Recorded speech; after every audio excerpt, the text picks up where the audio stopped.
जैसी करनी वैसी भरनी। रामपुर गांव में सोनू नाम का एक किसान रहता था। वो बहुत मेहनती और ईमानदार था।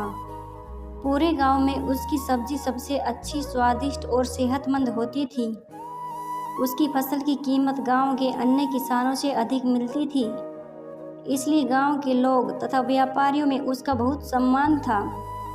इसलिए श्यामू सोनू से बहुत जलता था और उसे गांव के लोगों की नज़र में नीचा दिखाने का अवसर ढूंढता रहता था।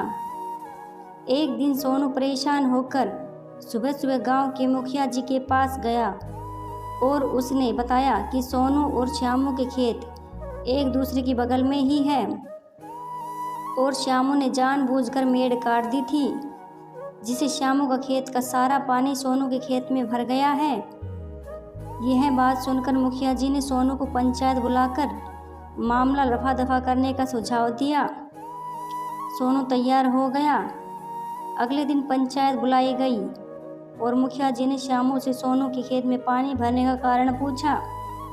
यह सुनते ही श्यामू भड़क गया और बोला, मुखिया जी, यह सोनू झूठ बोल रहा है, इसने ही मेड़ काटी होगी। मैं जानबूझकर इसके खेत में पानी क्यों भरना चाहूँगा? पानी को कौन रोक सकता है? वो तो बहता हुआ कहीं भी चला जाता है। यह सोनू बस सबके सामने मेरी बेइज्जती करना चाहता है और कुछ नहीं। तब मुखिया जी ने श्यामू के पड़ोसी रामनाथ से कहा, रामनाथ, तुम्हारा खेत श्यामू के खेत से सटा हुआ है। तुम भी कल अपनी मेड़ काट कर अपने खेत में पानी भरना। यह सुनते ही श्यामू बौखला गया और मुखिया जी से ऐसा न करने को कहा। इस बात पर मुखिया जी ने हंसते हुए बोला, क्यों, क्या हुआ, क्या हो गया? पानी ही तो है, बहता हुआ कहीं भी चला जाता है। यह सुनते ही श्यामू पंचायत के सामने सोनू से माफ़ी मांगने लगा और दोबारा ऐसा कुछ नहीं करने का वादा किया। गांव वालों के सामने सोनू ने माफ़ी मांगना श्यामू को अपनी बेइज्जती जैसा लगा और इसका बदला लेने के लिए वह किसी भी अवसर की तलाश में लग गया। सब कुछ ठीक चल रहा था। अचानक एक दिन सोनू खेत में काम करते करते ज़मीन पर गिर पड़ा। यह देखते ही उसकी पत्नी दौड़कर उसके पास गई। जैसे ही उसने सोनू को छुआ, उसका शरीर बहुत तेज तप रहा था। सोनू को बहुत तेज बुखार था। घर आकर वह खाट से उठ भी नहीं पा रहा था। उसकी पत्नी गांव के अस्पताल के डॉक्टर साहब को बुला लाई।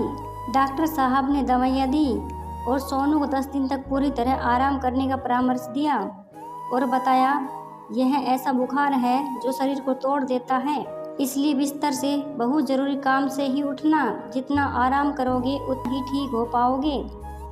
उधर सब्जी काटने का भी समय हो गया था।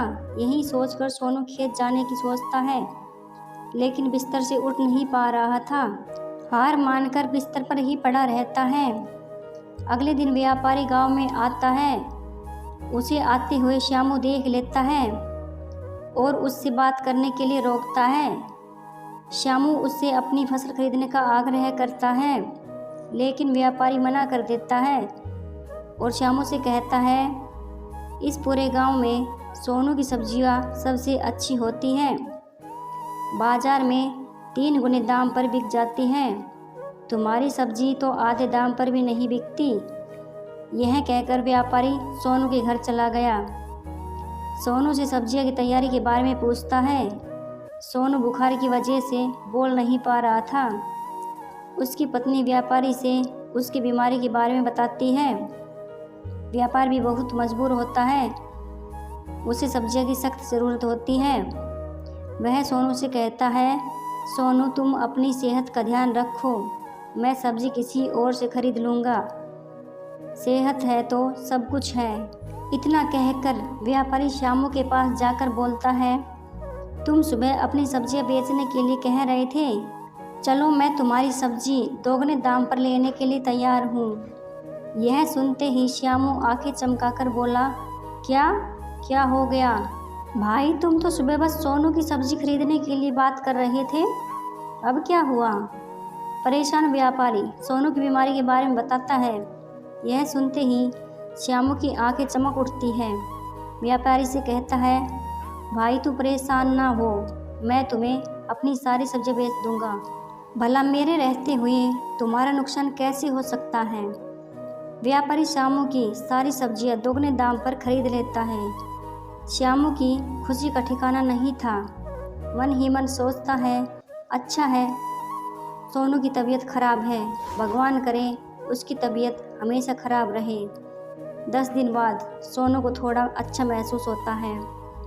वह अपनी पत्नी से कहता है, मैं अब बहुत अच्छा महसूस कर रहा हूँ, खेत जाता हूँ। सब्जियाँ खराब हो रही होगी। सोनू अपने 2 मजदूरों को खेत में लेकर जाता है और सब्जियाँ काटता है। उसकी सब्जियाँ खराब हो रही थी। यह देखकर वह अपने मजदूर से कहता है कि सब्जियाँ तो 2-3 दिन में सड़ने लगेगी। तुम दोनों बाजार जाकर इन्हें आधी कीमत में बेचकर ख़त्म करो, नहीं तो खेती की लागत भी नहीं निकलेगी। मजदूरों ने अगले दिन सुबह बाजार ले जाने को कहा और वहाँ से चले गए। श्यामू दूर से सोनू को खेत में देखकर बड़बड़ा रहा था कि यह सोनू ठीक कैसे हो गया। अब मेरी सब्जियाँ दोगुने दाम पर कैसे बिकेगी। अच्छा होता यह सोनू ठीक नहीं होता और बिस्तर पर ही मर जाता। इसका तो कुछ करना पड़ेगा। रात में जब गांव के लोग सो जाते हैं तब श्यामू सब से छुपकर सोनू के खेत में पहुंचता है और सारी सब्जियों में जहरीला पाउडर मिला देता है। वापस आते समय मन ही मन खुश होकर सोचता है कि अब सोनू को पता चलेगा जब उसकी सब्जियां खाकर सब बीमार पड़ेंगे, तब कोई भी व्यापारी इसकी सब्जी नहीं खरीदेगा। व्यापारियों में इसकी थू-थू हो जाएगी, बड़ा मज़ा आएगा। अगले दिन श्यामू बाजार से गुजर रहा था। देखा एक रेहड़ी ठेला पर बहुत भीड़ लगी है। वहाँ जाकर पूछता है, क्या हुआ, इतनी भीड़ क्यों लगी है। रेहड़ी वाला बताता है, सोनू भैया की सब्जियां हैं, उन्होंने आधे दाम पर बेचने को कहा है, इसलिए खरीदने वालों की भीड़ लगी है। इतना सुनते ही श्यामू और खुश हो जाता है।